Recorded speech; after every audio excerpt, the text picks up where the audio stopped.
Fala pessoal, tudo bem com vocês? Muito bom dia, muito boa tarde, muito boa noite a todos. Vocês estão bem? Eu estou muito bem na medida do possível.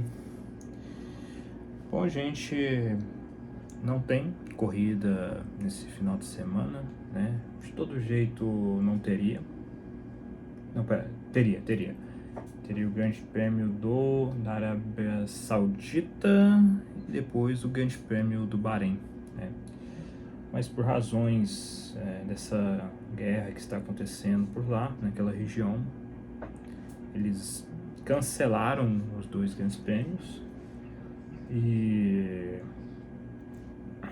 com isso, pelo menos por enquanto, não teremos essa corrida, né? A Fórmula 1 fala que em abril agora, né, não vai ter, né, corrida assim lá, mas quem sabe mais futuramente, né? Eu, honestamente falando, tenho algumas opiniões sobre isso, mas eu vou deixar isso para outro vídeo.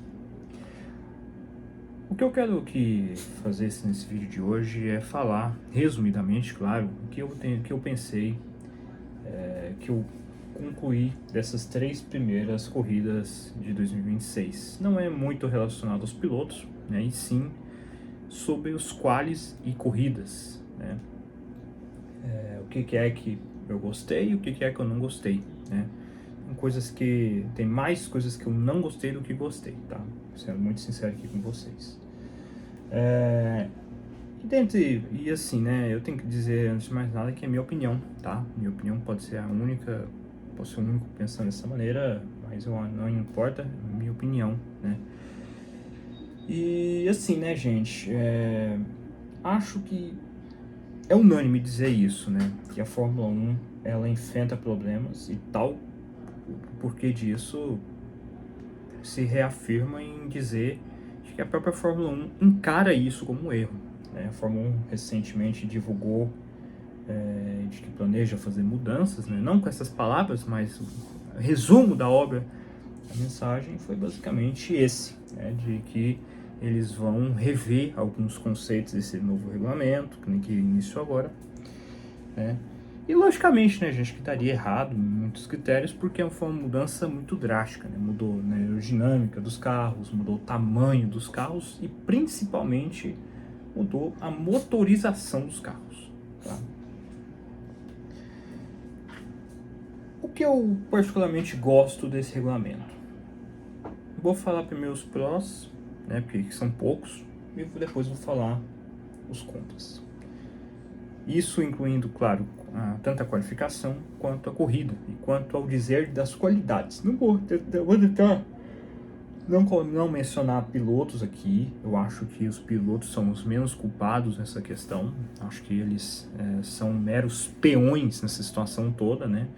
Mas acho que é unânime dizer de que eles não gostaram nem um pouco desse regulamento, né? E algo precisa ser feito, né? O que eu gostei, gente, é o seguinte. Para mim, foi só, basicamente falando, uma corrida com muito mais emoção, entre aspas. As pessoas falam muito de que está muito artificial e tudo. Mas, gente, eu assisto Fórmula 1 há muitos anos, eu falo pra vocês assim que a Fórmula 1 caminhava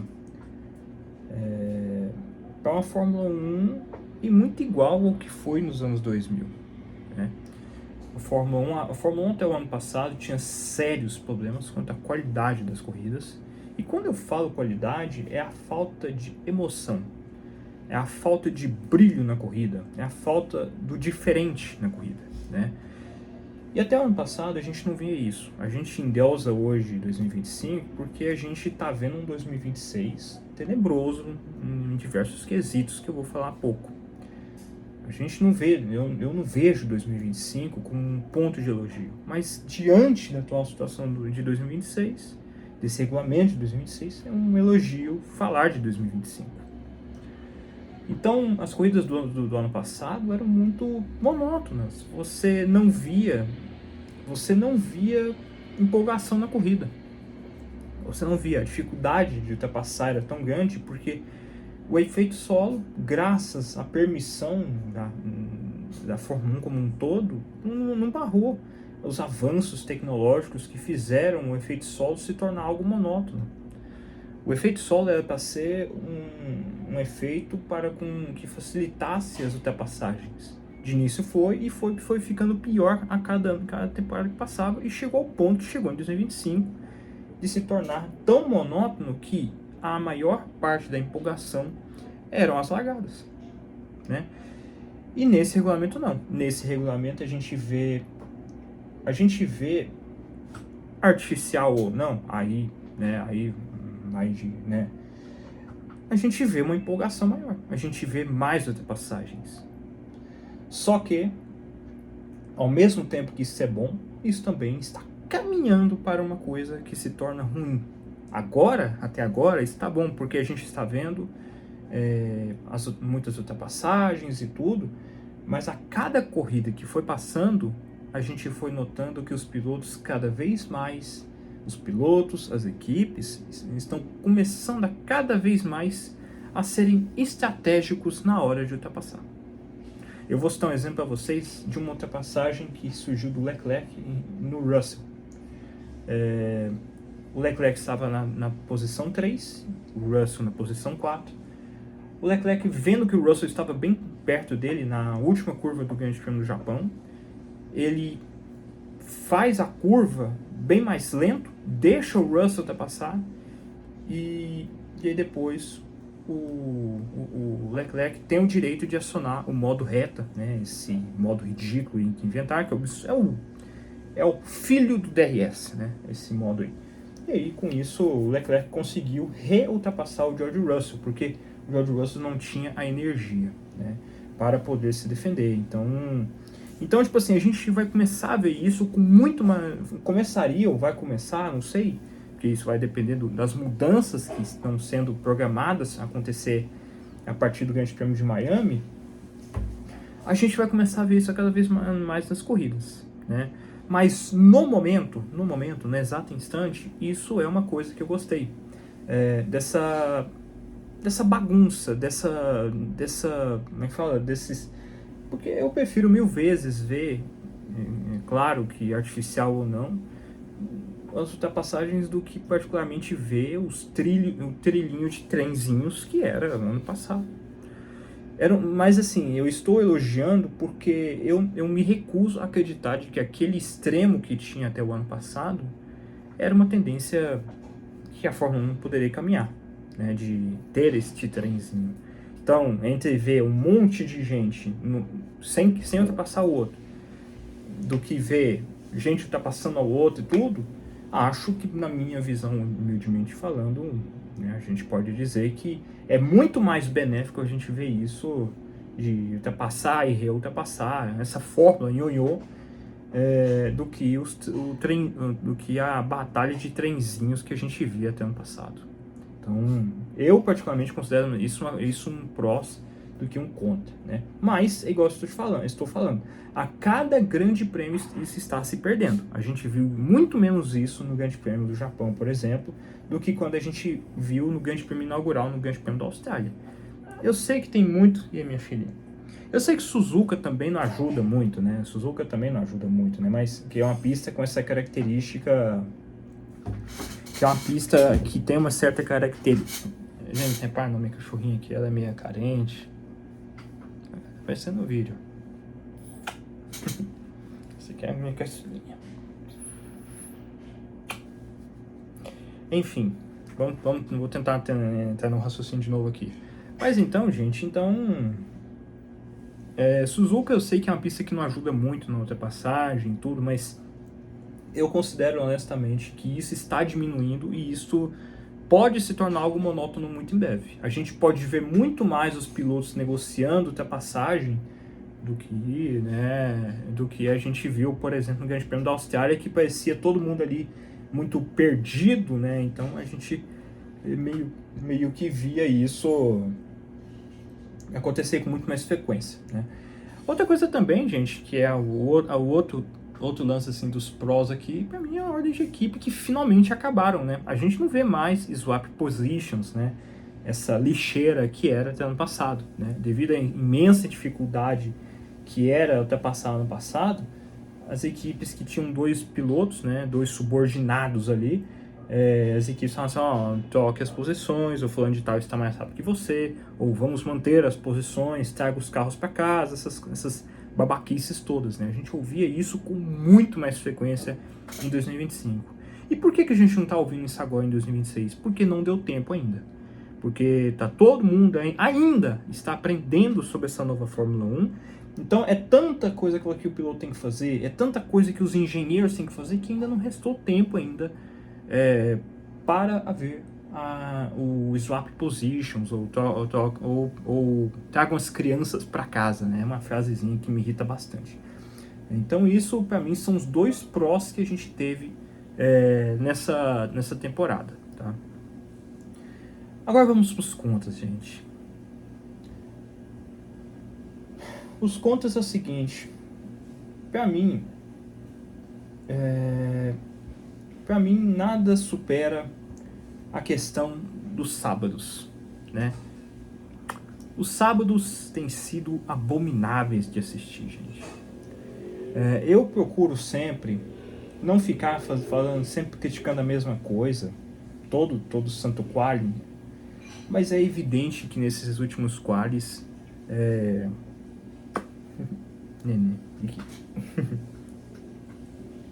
mas é evidente, gente, que nesses qualis a gente tem se decepcionado muito.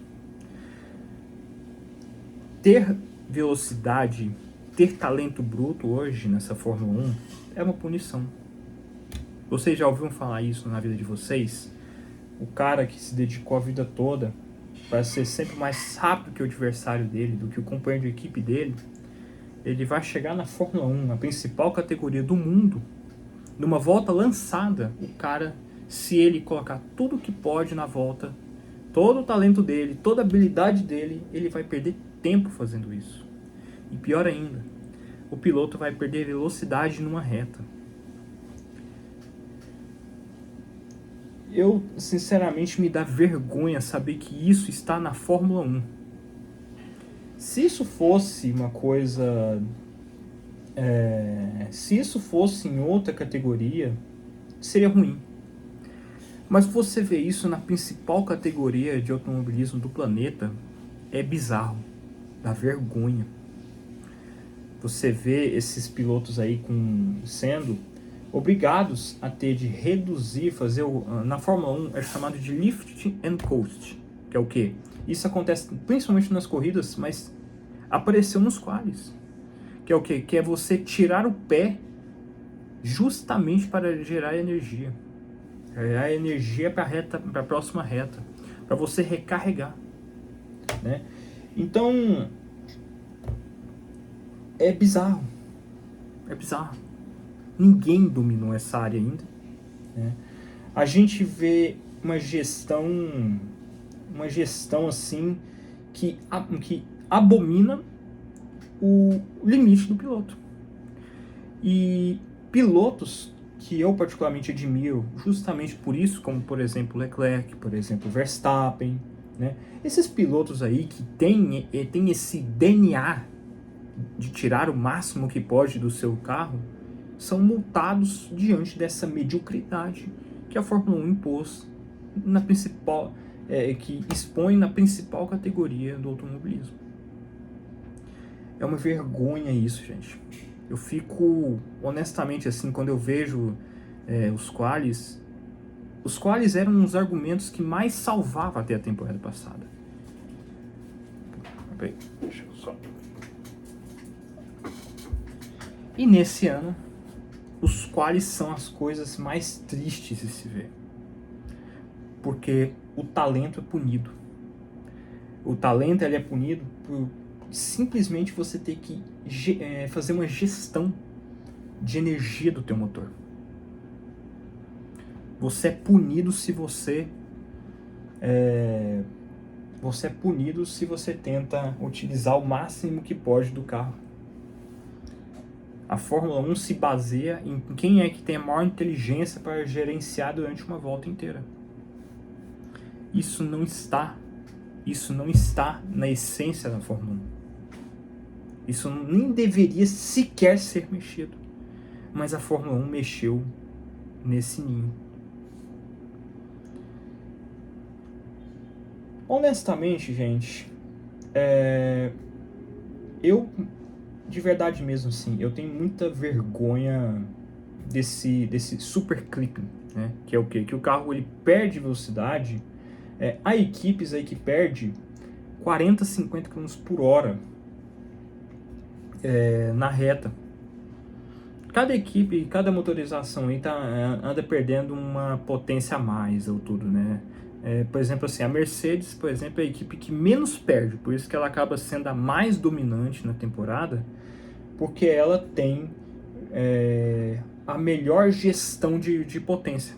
Ou seja, o carro dela perde velocidade na reta, com o piloto pisando tudo que pode no acelerador, mas é a que menos perde. Equipes como, por exemplo, acho que a Ford perde muito. Eu não vou saber exemplificar aqui qual que mais perde, mas eu sei a que mais ganha. Quer dizer, a que menos perde. Então é isso que se tornou essa Fórmula 1. Uma Fórmula 1 de gestão. Uma Fórmula 1 uma Fórmula 1 onde eu tenho que ver o piloto perdendo velocidade. E nenhum GP expôs isso tão bem quanto no Grande Prêmio do Japão. E é um erro tão vergonhoso que a própria Fórmula 1 maqueia isso. Então, gente, sendo muito sincero com vocês, eu não tenho palavras assim para falar desse regulamento no sentido positivo. Tudo o que falei é algo que é provisório. A questão de troca de posição, enquanto as equipes ainda estão tanto quanto perdidas nessa gestão, não resta tempo para ordem de equipe. Ainda. Né? Eu acho que isso, para mim, é o que mais machuca esse esporte. A essência está se perdendo, né? E acho que não é nem um pouco clichê falar isso, porque a própria Fórmula 1, talvez os próprios caras ali saibam disso, mas eles não querem se expor ridículo, porque foram eles mesmos que colocaram isso. Sabe por quê? Porque eles queriam atrair montadoras. A Audi veio para a Fórmula 1 justamente por causa desse regulamento, porque ela entende dessa questão de gestão de energia e de motor. Esse 50-50, que na verdade é 52% a combustão e 48% a elétrica, né? O que já é muita intervenção do motor elétrico, inclusive.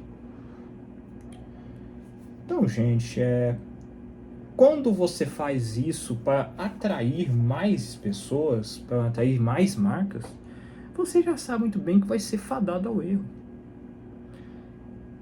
Quando eu fiz um vídeo no início desse ano falando quando eu fiz um vídeo esse ano do que eu achei das novas mudanças, eu falei, se a Fórmula 1 errar, é ela que vai ter que aceitar esse erro, porque foi erro que ela mesma se colocou. Ela se propôs a cometer esse erro. Está aí o erro exposto. Essa perda de potência, esses bugs, né? Porque a gente também viu bugs também nessa corrida do Japão, por exemplo, né? A gente viu o bug do George Russell, que fez o Leclerc ultrapassar ele. A gente viu o bug do carro do Franco Colapinto, que gerou o acidente do Bergman, né? Então a Fórmula 1 precisa muito rever os seus conceitos, precisa muito mudar algumas coisas nesse regulamento. Eu, na minha humilde opinião, jogava esse regulamento todo no lixo, mas não tem como voltar atrás mais, né? Então agora eu acho que a Fórmula 1 vai ter que pegar um band-aid e curar as feridas que ela mesma se machucou, né? Com esse regulamento, no mínimo, patético, né? Então, gente, eu honestamente nem tenho mais palavras assim para falar, sabe? Porque por um lado até foi bom não termos corridas por um mês, porque dá a chance desses caras aí fazerem algo minimamente decente para permanecer. Do jeito que tá, não dá mais. Do jeito que tá, já está desgastado. Eu também li uma matéria que fala assim que a audiência piorou drasticamente depois desse regulamento. né, depois da chegada desse novo regulamento.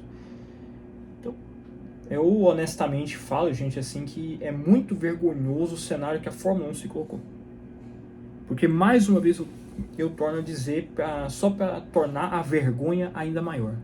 A Fórmula 1 não fez isso para melhorar as corridas, não fez isso para melhorar as ultrapassagens. Esses fatores foram só consequências. A grande realidade é que a Fórmula 1 só fez isso só para atrair montadoras, atrair mais montadoras. Ela fez a Honda mudar de ideia, né? Se bem que era melhor a Honda ter permanecido com a conclusão de nem ter entrado nesse regulamento, pela vergonha que ela se sujeita hoje, de ser disparado o pior carro.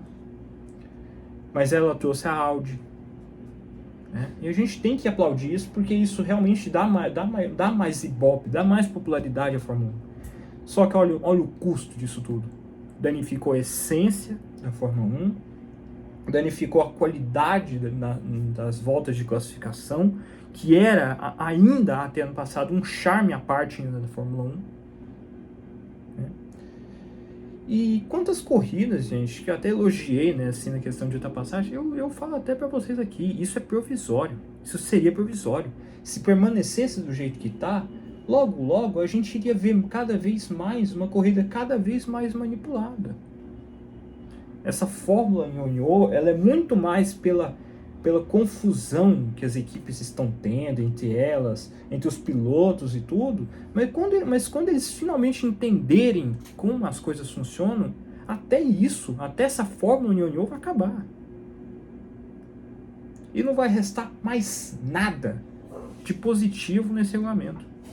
Então, ou a Fórmula 1 toma alguma providência de mudar alguma coisa, mudar muita coisa, ou senão as coisas vão ficar cada vez mais feias para a principal categoria do automobilismo. Vai se tornar uma vergonha, mais do que já está sendo. E mais uma vez eu digo, a Fórmula 1 assinou seu atestado de derrota. É ela quem quis que tudo isso acontecesse. E ela tem que dar glórias a Deus, porque até 2025 as corridas eram uma tragédia. Eu ficava pasmo de ver o quão ruim 2025 foi em quesito de corridas. Isso eu deixar bem claro nos vídeos, inclusive. Então, gente, é isso aí. Não tem muito mais o que dizer. A Fórmula 1 se tornou motivo de chacota por causa que ela tomou essas decisões. Foi ela quem cavou, foi ela quem achou. Simples assim. Então eu espero muito que eles mudem muitas coisas. Não dá para mudar muita coisa agora, porque já é tarde, não tem muito como voltar atrás. Agora é ter que pegar o band-aid e curar as feridas. Tomar algum remédiozinho aí e curar com as feridas, porque não tem mais como voltar atrás. Mas a cagada, quem assina embaixo é a própria Fórmula 1. Quem tem atestado da derrota nisso tudo é a Fórmula 1. Quem é que está pagando de graça para toda essa vergonha é a Fórmula 1. Quem é que está sendo criticada por todos os pilotos é a Fórmula 1. Então é isso aí que eu quero dizer a vocês.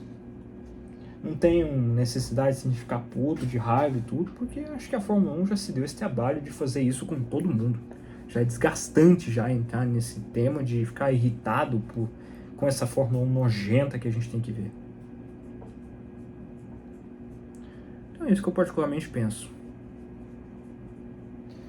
Então, ou mudem alguma coisa. Quando eles mudarem, eu vou fazer vídeo do que eu achei das mudanças. E é isso aí. Tá? E eu também tenho outras críticas também, claro, mas eu vou me reservar a outros vídeos sobre. Vou tentar fazer conteúdo sempre que puder aqui, nesse mês, né?